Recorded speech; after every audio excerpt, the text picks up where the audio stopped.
Every night I walk these same back alleyways with the sense that there is something lurking out here, just behind me, maybe a few yards in front of me, or heck, coming from every possible direction all over this godforsaken dump.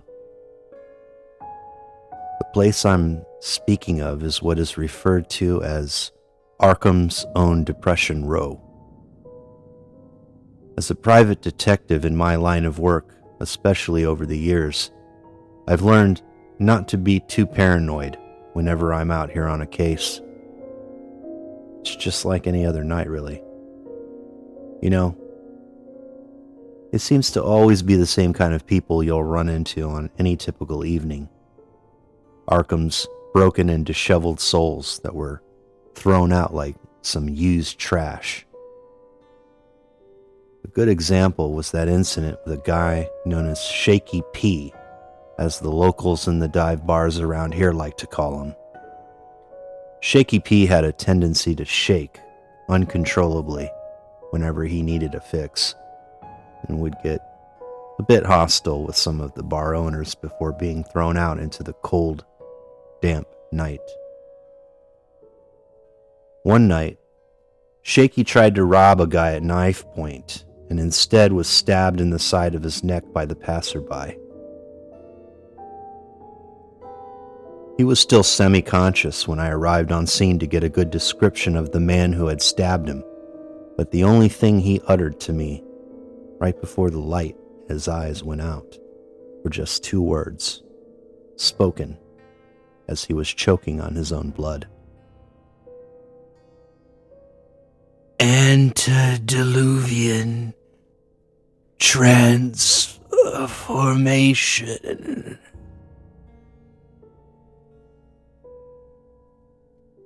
He lay there as the side of his neck bled out profusely, then closed his eyes slowly. Not another soul in sight that evening in the back alleyway. The air just seemed to be sucked right out of the atmosphere at that very moment he spoke those seemingly nondescript words, but having the sort of conviction as if his whole life had led up to that very moment.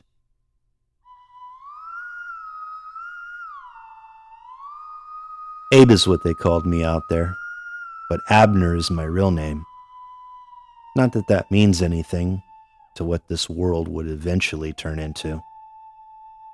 All the people living then, and those not yet even conceived, would eventually be redistributed and given all new names after the full transformation had taken effect. But that's not this part of the story.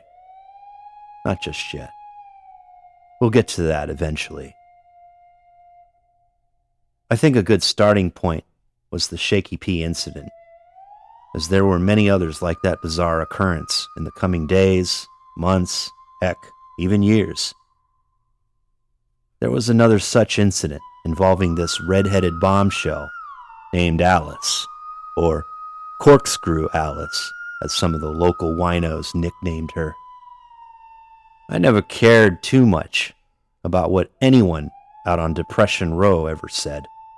Most of them were sniveling old drunks who probably ended up there because their wives hated their guts, or they had nowhere else to go. Poor losers. But Alice, she was a swell doll. A real looker, that one. It's too bad she ended up with most of the lower part of her insides taken out and thrown into one corner of a flophouse room, discarded like an old leather satchel. On that evening when I arrived on scene, she was still conscious enough to speak, but only momentarily, as she lost a considerable amount of blood by then. Like our friend Shaky P, she uttered some strange words that seemed to have very little to do with her current situation. The words seemed to be in a different language altogether, nothing remotely resembling anything I'd ever heard in my 20 years in this racket. words almost seemed like gibberish and high-pitched, as if it was her way of dealing with the fact that if she were to look down, most of her lower abdominal area was removed with surgical-like precision.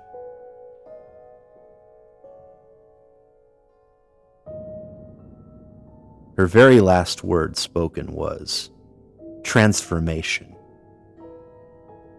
What was the correlation between the two? Shaky had added a word, but she didn't say antediluvian before quickly expiring. I later found out what that first word had meant. It was a biblical term used to describe the world before the times of the flood.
I was at Polly West Joint in Rivertown, which lies partially on the north face of French Hill, slopes steeply toward the Miskatonic River before flattening at River Street.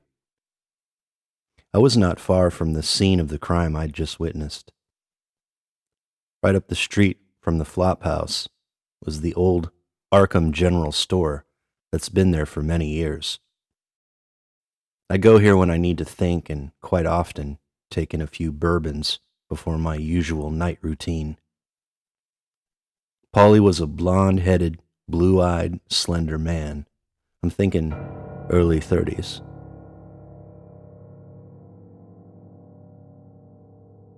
I guess he had inherited some of his grandfather's genes from how he'd described in his appearance the last time he spoke about him. Well, at least the details of what I could vaguely remember of that barroom conversation. Paulie said that his grandfather was Herbert West, who was a former student at the Miskatonic University. His views expressed during that time particularly about how human organic tissue could be restarted, were highly regarded as pure controversy. Paulie said that his grandfather eventually ventured into studying the parts taken from dug-up human corpses in order to reanimate their tissue back to life.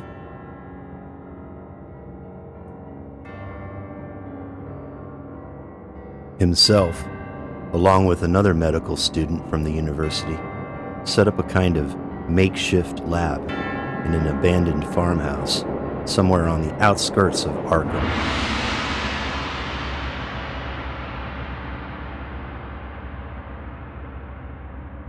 Paulie's story detailed some incredibly wild scenes involving his mad scientist grandfather, who he to this day has only heard about through stories that were told to him by his father. His father had considered himself an illegitimate bastard child of Herbert West. At least, that was how he knew about him being his father, when some old records were given to him after Herbert West's strange disappearance some years ago. But still, it all makes some kind of sense. With Herbert West having been declared missing a while back, it seemed that most of the stories about his experiments became a mostly small-town urban legend. Really, nobody I'd ever eavesdropped on in countless barrooms or elsewhere had ever even so much as mentioned the name Herbert West in any sort of casual conversation.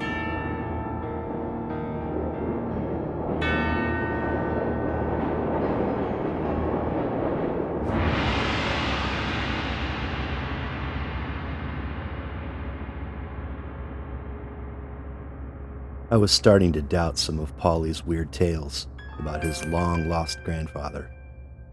But, you know how it is. When the booze starts to sink in, the possibility of believing such a story becomes a bit more plausible, at least from where I was sitting, with not an attractive dame in sight to stare at you, just the old jukebox in the corner, playing some endless jazz, and Paulie polishing off his glasses, spinning unbelievably crazy yarns.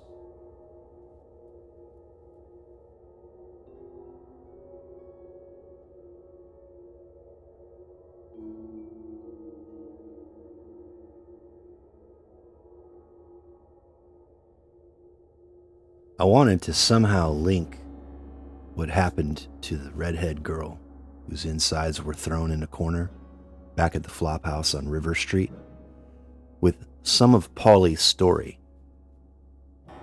Was there someone else who was doing the same type of experiments, who had possibly heard about Herbert West from another local townsperson? I wasn't sure yet, but I knew I had to connect the dots somewhere.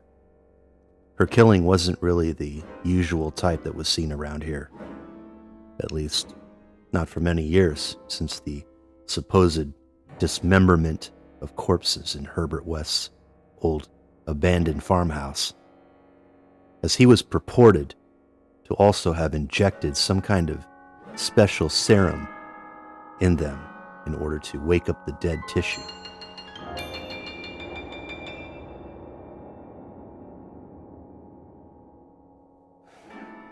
It was getting late. I was too tired for all of this nonsense. It was time to go home and get some sleep. I had had enough fairy tales for one evening.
I'm back in my ratty old apartment on Merchant Street, a little two-bedroom Victorian-style townhouse that's been standing here since the early 1700s. Not much to look at, but it's a place to hang my hat and coat when it's time to get some shut-eye till the next evening rolls around. I don't ever usually go out much during the day, except to maybe get a few things here and there. Mostly, I'm in my apartment watching something on the tube. More than likely, it's Gunsmoke, which is my favorite weekly Western TV show. I like to think that I'm a James Arness type of figure, but instead of riding the range somewhere in Dodge City, I'm holed up here in Arkham, walking the streets at night and being witness to many a bizarre type of murder, or sometimes the occasional suicide.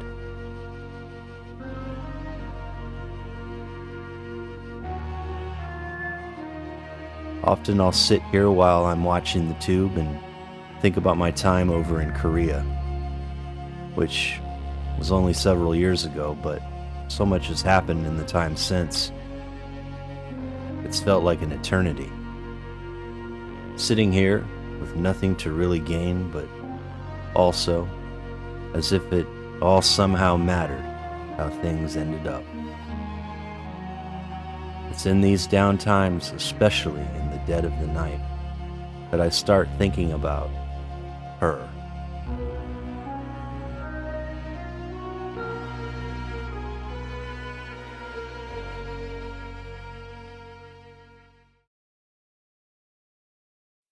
The girl I left behind, back there in that war-torn country. I still remember her smile, that face, and that long, endless flow of dark hair. Lights were flickering as we sat and were about to become one that evening. I remember her name all too well. Sang-hee, she whispered to me, where we spent that night inside of a cheap motel right before my unit was to be shipped out to the north for a counterattack, nearly the end of the Korean conflict.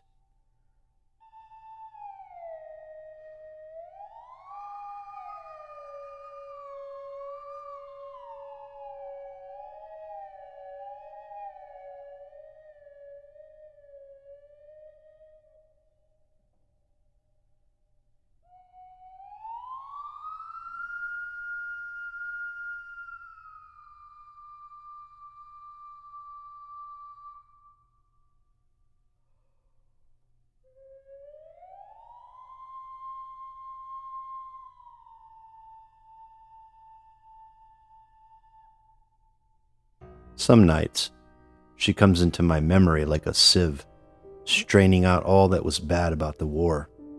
And now, this lonely, desolate place. Other times, it's in my dreams. She had a little streak of a birthmark below her left eye, making her more distinguishable in waking dreams or otherwise. But somehow, this evening, as the TV Western blares off in the corner distance, I have become almost hyper-aware of her presence. It was like she had materialized somehow. Instead of her presence in front of me or in the center of the room, she was standing right there in the television set, like a guest star on Gunsmoke. Or was this some other show I was now watching? The scenery had somehow changed almost instantaneously from a Western backdrop to another elaborate Hollywood set. A scene of ancient ruins and large Colosseum-like buildings with rows upon rows of oblong-shaped structures. There was some writing like a kind of hieroglyph language plastered on the side of those oblong structures. But I had seen Egyptian-style art and knew it wasn't that. No, this was from some other time and place altogether.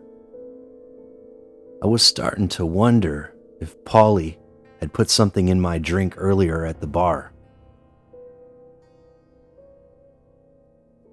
I started to feel as though I was really seeing things. This world, seen through my television screen, planted within my very soul's core, an indescribable horror, a sense of dread I hadn't felt since my days of being in the infantry. No bayonet staring directly in the face before blasting the enemy to shreds, nor the night terrors of it all afterward, could have prepared me for what I was about to see.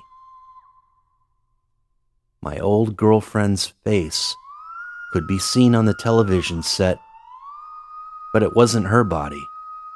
Clearly, it was as if the events of what I'd witnessed earlier that day in the flop house with the red-headed bombshells insides having been removed was now part of this waking nightmare I was enveloped in.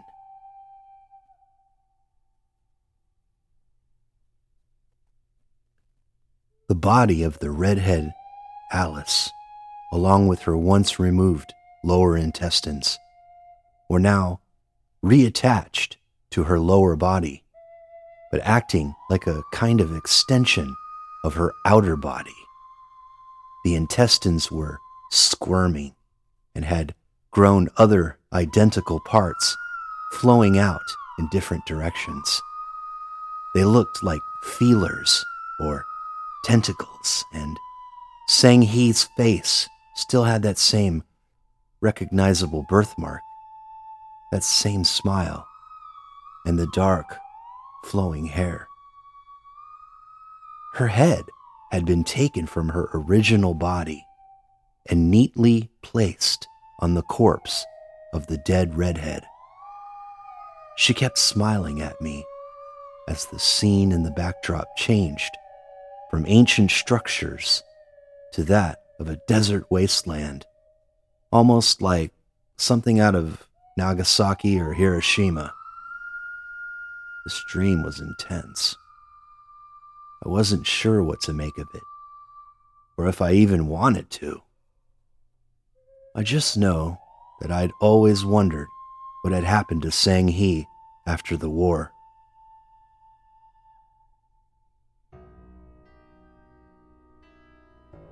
Did she die as a result of the counteroffensive?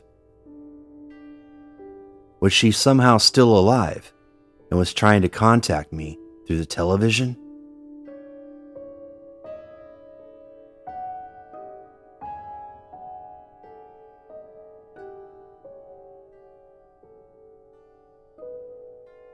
All I was aware of at that very moment was that she was saying a bunch of gibberish in the same high-pitched tone that same redhead bombshell was spewing out just before she checked out permanently.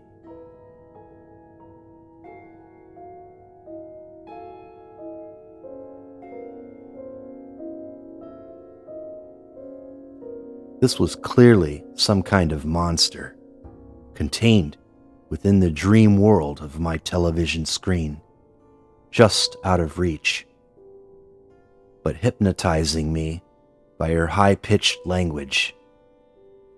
It was that and how the scene behind her kept changing into different places, as if she could travel back and forth from different realms and still be present in my own space right here in this dump of an apartment. I wish I could reach out to her, tell her how much I missed her in the years since the war. But my time for that would surely come. For the Sang-hee monster, as I'd now officially dubbed her as, would make her appearance into the material world, as she now inhabited the shell of a corpse. The human body of that little redhead, but with some of her monster-like interior protruding out of her body, as if calling to me in the dead of night. Yeah, you know, weirder things have surely happened before, and much crazier ones were about to happen. But this really took the cake as being the weirdest tale concocted yet. One I wouldn't be telling the boys over at the American Legion anytime soon.